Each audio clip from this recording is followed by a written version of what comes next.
जय श्री राम भक्तों स्वागत है आपका हमारा चैनल देववाणी में। भक्तों, आपको हमारी कथाएं कैसी लगती हैं हमें कमेंट करके ज़रूर बताएं। भक्तों, हमारी कथाओं को लाइक अधिक से अधिक करें, इन्हें शेयर करें और हमारे चैनल को अधिक से अधिक सब्सक्राइब करें। भक्तों, आपसे एक गुजारिश है, हमें इंस्टाग्राम पर फॉलो करें जिसका लिंक डिस्क्रिप्शन में दिया गया है।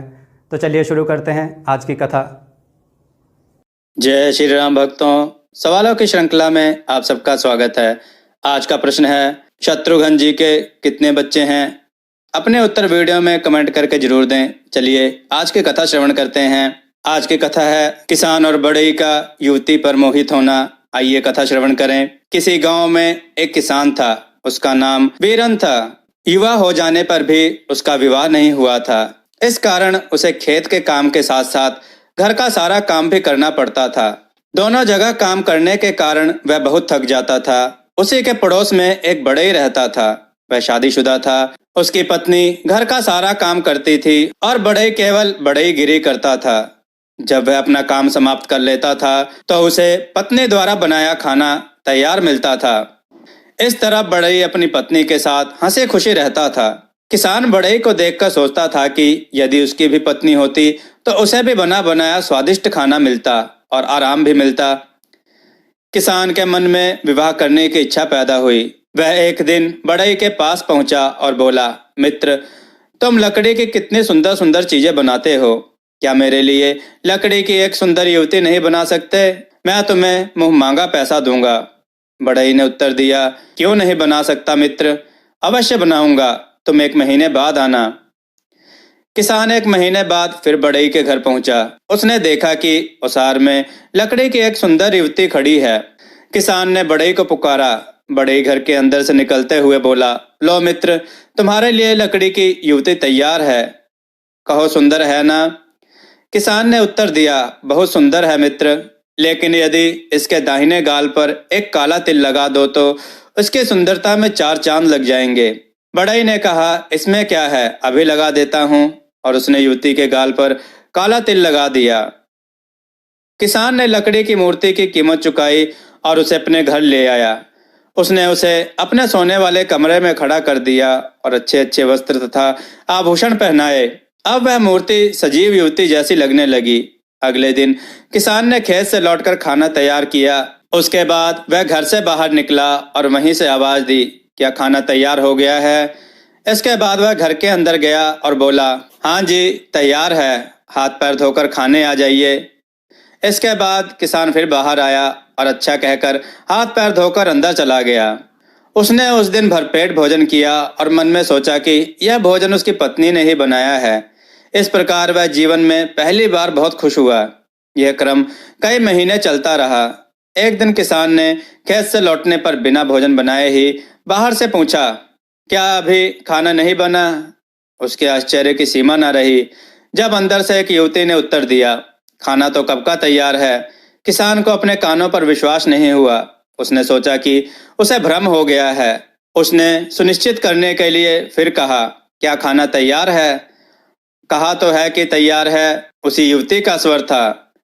किसान दौड़कर अंदर गया। उसने देखा कि लकड़ी की युवती अपने स्थान पर नहीं है और उसी जैसी एक सुंदर युवती रसोई में काम कर रही है। उसने उससे पूछा, तुम कौन हो? युवती बोली, मैं वही लकड़ी वाली युवती हूँ जिसे तुमने बढ़ई से बनवाया है। तुम्हारी भावना के कारण मैं सजीव हो गई हूँ, किंतु मैं केवल खाना बनाने के समय ही संजीव रहूंगी, बाकी समय लकड़ी की मूर्ति बनकर खड़ी रहूंगी। किसान खुश हुआ। अब उसे सचमुच बना बनाया खाना मिलने लगा और वह आराम से दिन बिताने लगा। धीरे धीरे यह बात बढ़ई के कान तक पहुंच गई। वह सच जानने के लिए किसान के घर आया। उसने देखा कि सचमुच ही एक युवती खाना बना रही है। जब उसने देखा कि उसी के द्वारा बनाई गई लकड़ी की युवती सजीव हो गई है तो उसके मन में दुर्भावना पैदा हो गई। वह सोचने लगा कि इतनी सुंदर युवती उसके घर में होनी चाहिए। वह अपने घर लौटकर गया। उसने अपनी पत्नी को घर से निकालकर बाहर कर दिया। फिर वह किसान के पास आया। उसने कहा, यह लकड़ी की युवती मैंने बनाई थी, तुम इसे मुझे दे दो। मैं तुम्हें तुम्हारे द्वारा चुकाए गए दामों से दुगने दाम दे दूंगा। मैं तुम्हारे लिए इससे भी सुंदर लकड़ी की युवती बनाकर दूंगा। वीरन सीधा साधा किसान था। उसने वह युवती बढ़ई को वापस कर दी। बढ़ई उसे लेकर अपने घर वापस आया। अगले दिन उसने किसान की तरह बाहर से पूछा, क्या खाना तैयार है? किंतु कोई उत्तर नहीं मिला। वह अंदर गया। उसने देखा कि लकड़ी की मूर्ति खड़ी है। बेचारे ने अपने हाथ से खाना बनाकर खाया। आदत ना होने के कारण चावल जल गए और धुआं आंखों में भर गया। दूसरे दिन भी ऐसा ही हुआ। जब वह तंग आ गया तो उसने लकड़ी की उस युवती को फिर से किसान को लौटा दिया। किसान के घर जाते ही लकड़ी की वह युवती हमेशा के लिए सजीव हो गई। किसान ने रीति रिवाज के साथ उसके साथ विवाह रचा लिया और सुखपूर्वक रहने लगा। बड़ई लालच और मूर्खता के कारण अपनी पत्नी को भी खो बैठा। दोस्तों, लालच और वासना इंसान को बुराई की दलदल में धकेलती जाती है, जिससे वह अपने आप को ही नुकसान पहुंचा लेता है और बुराई की दलदल में धंसता चला जाता है। दोस्तों, आपको यह कथा कैसी लगी? अपने विचार और सुझाव कमेंट में जरूर दें। हमारी कथाओं को लाइक करें, हमारे चैनल को सब्सक्राइब करना ना भूलें। हमारी कथाओं को शेयर जरूर करें, जिससे लोगों को अच्छा ज्ञान प्राप्त हो। दोस्तों, हमने देववाणी ब्लॉग नाम का चैनल क्रिएट किया है, जिसका लिंक डिस्क्रिप्शन में दिया गया है। आप उसको सब्सक्राइब करके अपना ढेर सारा प्यार हमें जरूर दें। जय श्री राम। भक्तों, देववाणी की तरफ से आप सबका बहुत बहुत धन्यवाद कि आप सब ने हमारे चैनल को बहुत सहयोग दिया और हमारी वीडियो को बहुत पसंद किया, जिस वजह से हमें YouTube की तरफ से ज्वाइन बटन का ऑप्शन मिला, जहां पर आप हमें ज्वाइन बटन पर क्लिक करके हमें ज्वाइन करें, जिसके लिए आपको 29 रुपये या 59 रुपये का चार्ज देना पड़ेगा। जो हमें ज्वाइन करेगा उन्हें हम कई तरह की सुविधाएं देंगे और उनके कमेंट्स का जवाब देंगे। यहाँ हम आपको कथा कहानियों के टिप्स भी देंगे और हम आपके सुझाव पर वीडियो बनाने की पूरी कोशिश करेंगे और हम आपका नाम वीडियो में जरूर लेंगे। धन्यवाद।